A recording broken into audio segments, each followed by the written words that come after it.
This is Napoleon the Great, Emperor of France. But did you know that he caused the deaths of over 3.5 million people?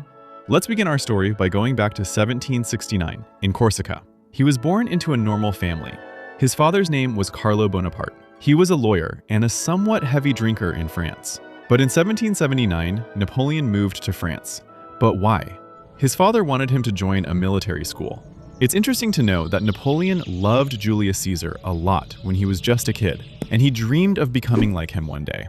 After a few years, when he was 16 years old, he graduated with studies in math and geography. After graduation, Napoleon joined the French Royal Army. He became a second lieutenant. But what does that mean? It meant he had a low military rank, something Napoleon didn't like at all. So he wanted to rise in rank, right? But in French society at that time, this was almost impossible. Rank was based on nobility, not talent. Napoleon wasn't from a noble or high-ranked family. Even though he had the talent to become a great commander, society wouldn't allow it. So he had an idea. What was the idea? Yes, you guessed it right. Revolutionary ideas. These ideas were spreading across France. People were talking and dreaming about a France with equality. Napoleon sided with the revolutionaries. At that time, he wasn't famous yet, but he wanted to be. As an artillery commander, he finally got a big chance. He was sent to the siege of Toulon to fight against the royalists. He was an artillery officer, but remember, he was a military genius. The war began, and Napoleon defeated the royalist army and recaptured the city of Toulon. It was his first major military success. He became famous among the French people as a military leader and was promoted to brigadier general. His dreams were coming true. Around that time, he fell in love and wanted to get married. He married Josephine, a French widow with 2 children. After a few years, the First Coalition War began in 1792. This war was between Britain, Spain, and Austria with the help of French royalists. They wanted to stop the spread of revolutionary ideas. Napoleon's army was poorly supplied and inexperienced. This was the moment for Napoleon to show his military genius. His soldiers were even forced to fight with old weapons. This was the first time Napoleon was commanding a real army. The fighting took place between French forces and Austrian and Italian armies, including the Battle of Mondovi. Generals Moreau and Jourdan were fighting the Austrians in the north, while Napoleon was fighting Italian forces in the south. Napoleon launched his campaign. The 2 northern generals were defeated by the Austrians, but unexpectedly, Napoleon defeated the Italian army in the south and captured large parts of Italy. But how did this happen? As we know today, Napoleon was a genius. He used tactics that had never been used before, such as surprise attacks and rapid movements. Napoleon then led his army to the Battle of Lodi. He saw the Austrian army holding the bridge, and he decided to attack directly. He personally rode at the front. Basically, Napoleon knocked Austria out of the war. At this point, he was only 28 years old and had become a national hero. This was scary for the French monarchy, a rising military leader who had defeated royalists and gained massive popularity. So, the French government wanted to get rid of him by sending him to Egypt to fight the British.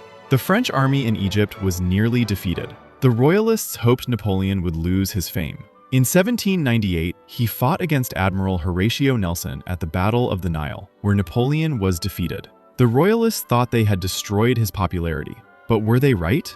Napoleon decided to return to France, leaving his army behind in Egypt. But what happened in France? Surprisingly, Napoleon was still a national hero. He was extremely popular among both the people and the army, while the monarchy was becoming more unpopular every day. The people wanted Napoleon as their leader, and they succeeded.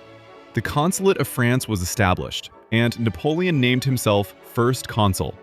But it wasn't that easy. Foreign powers, especially Britain and Austria, wanted to stop the revolution. This led to the Second Coalition War. This time, the Russian Empire joined Britain and Austria. At first, France suffered major defeats. Russia, led by Suvorov, defeated French forces in Italy, and Austria pushed them out of Switzerland.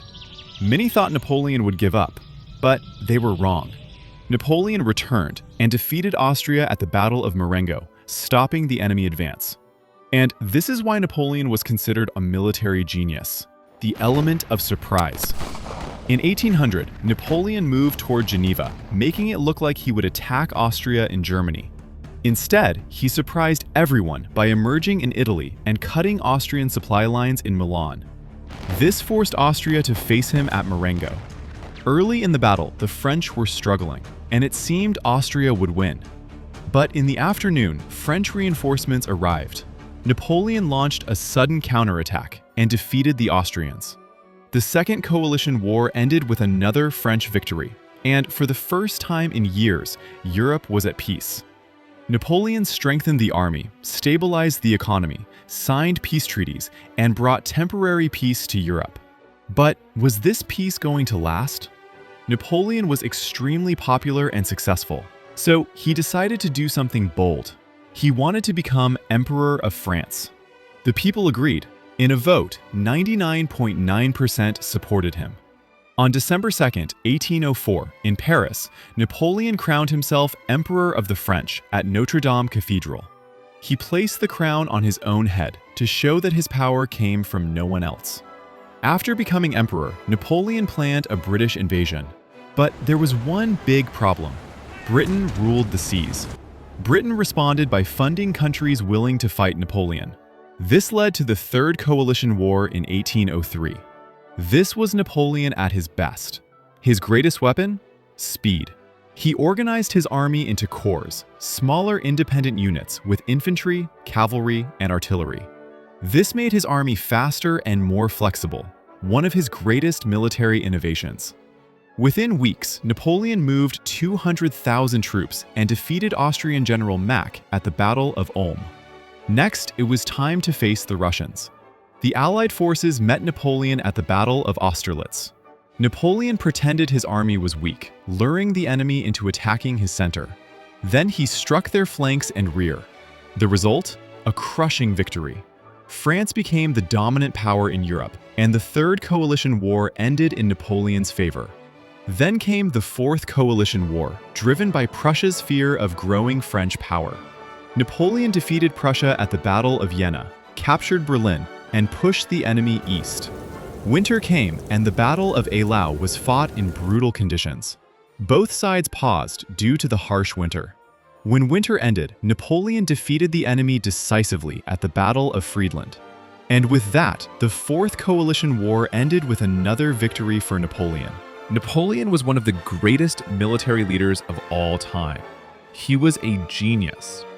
He died of stomach cancer at the age of 55. Rest in peace.